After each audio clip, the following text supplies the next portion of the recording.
Hey guys, it's me again. I had a couple things I forgot and some technical issues. This camera is not near as good as the one that I used the last time, and apparently Windows 8 does not come with a video editor. Thanks, Microsoft. And it won't install one. So, fuck them. Yeah, it's a mess. Anyway, the thing that I forgot that was important, it's very short, was that you can tap the Ellis sigil directly for power, just like you would any other channeled source of energy. You can just focus on it, draw it in, shape your spell, and throw it. Or if you're doing a ritual, you can, as you're powering the ritual, you can draw on the Ellis sigil and add that juice to the energy that you're raising to cast your spell. As far as I know, I'm the only person that does this. I've tried to tell people about it, and they're like, "Oh, that's cool, man. Whatever. I don't do that." But no, really, give this a shot. Like, try to draw energy from the Ellis sigil. Now, a word about my own magical practice. First of all, learn to channel energy. I know that the energy model is out of vogue with a whole lot of chaos magic practitioners. They're like, "Oh, that's pagan stuff." No, seriously. Uh, it's very, very functional. Um, I know that a lot of people don't jive that way and they want to get away from the woo woo, but no, there's woo woo. You can influence stuff by the by energy. You can feel it. You can manipulate it. You can throw it. You can do shit with it. Uh, that just is what it is. Uh, so, my own practice, I use mostly direct manipulation for anything that's not hideously complex. What I will do is I will channel in the energy that I need, including tapping the Ellis sigil, which is long story. I've got one in my palm. There was a thing that happened that now I can just tap it. You will probably need to draw it, have a thing, visualize it strongly, whatever. I've got it right there. It happened. Anyway, but what you do is you draw in your sources of energy. This is for direct manipulation. You hold your intent strongly in your mind. You call up your own power.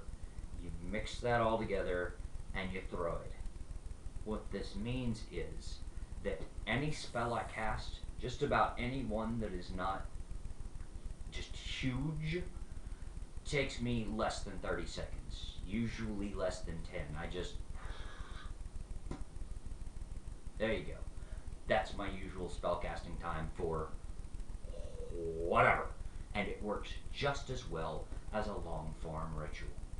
Um, people scoff at me when I tell them how many spells I've cast. I figured it up once. It's over 73,000. And they're like, "Oh, bullshit, you're making that up." No, really, because of my direct manipulation that I can just throw at something, and my attitude of throwing at whatever it occurs to me to try to influence just to see what'll work. That, I went with an average of about 10 a day. I've been doing this for about 20 years. That adds up to 73,000 spells. Okay? I'm not shitting. I've done this a lot. It takes work to get good. How many spells have you cast? How many spells does anybody that you know of cast?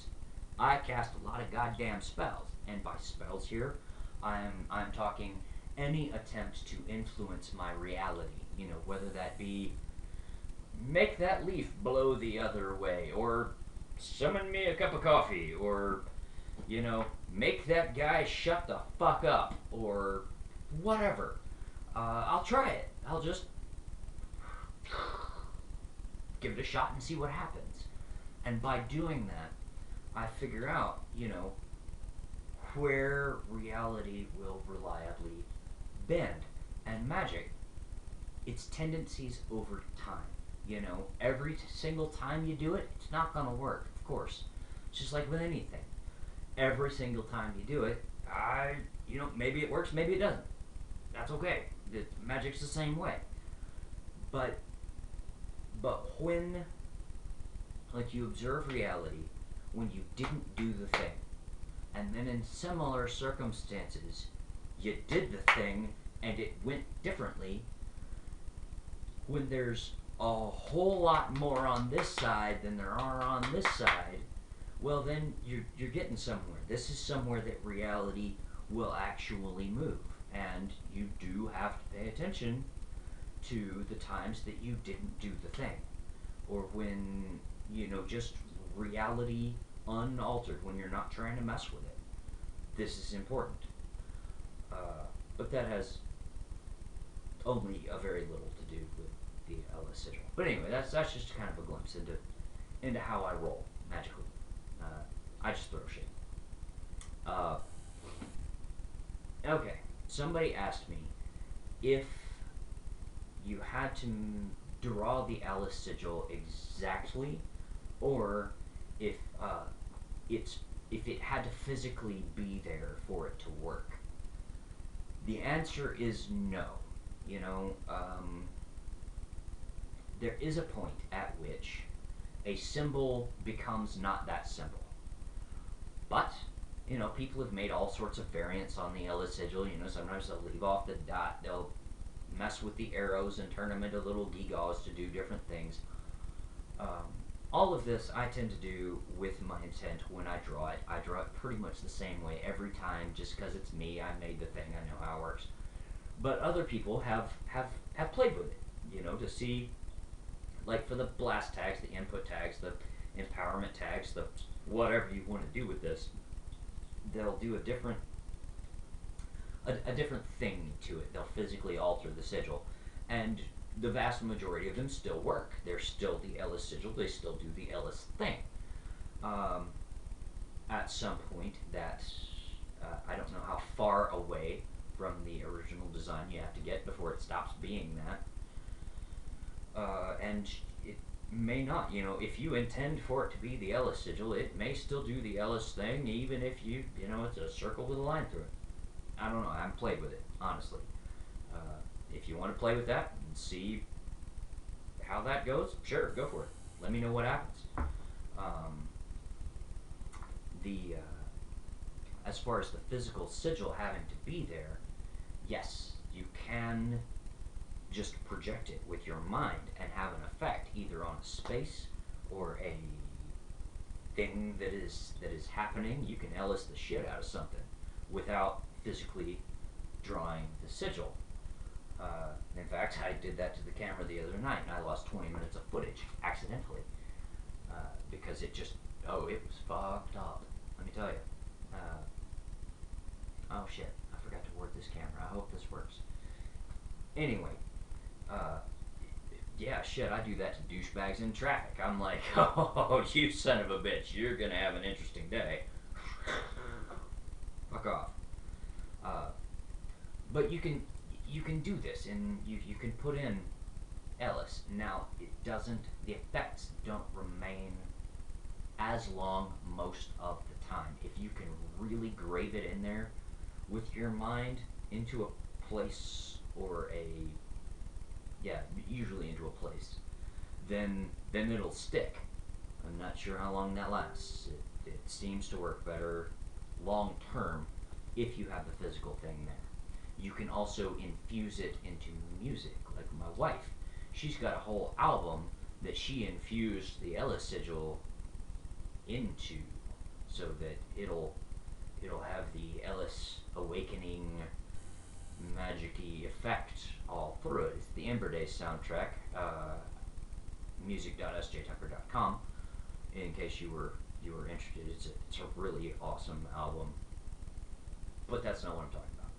So yeah, you can infuse it into magic, into whatever you're doing. You just hold the Ellis Sigil in your mind. You channel that resonance, that magic, into whatever you're doing, or you project it and into wherever. And yeah, you can do that without the physical thing. It takes some practice. Um, yeah, I think that was about all I had to say. And since I don't have any video editing software, this is what you guys gonna get. I hope you liked it, and I'm sorry that the quality sucked and that I can't fix anything. Yeah, so peace out.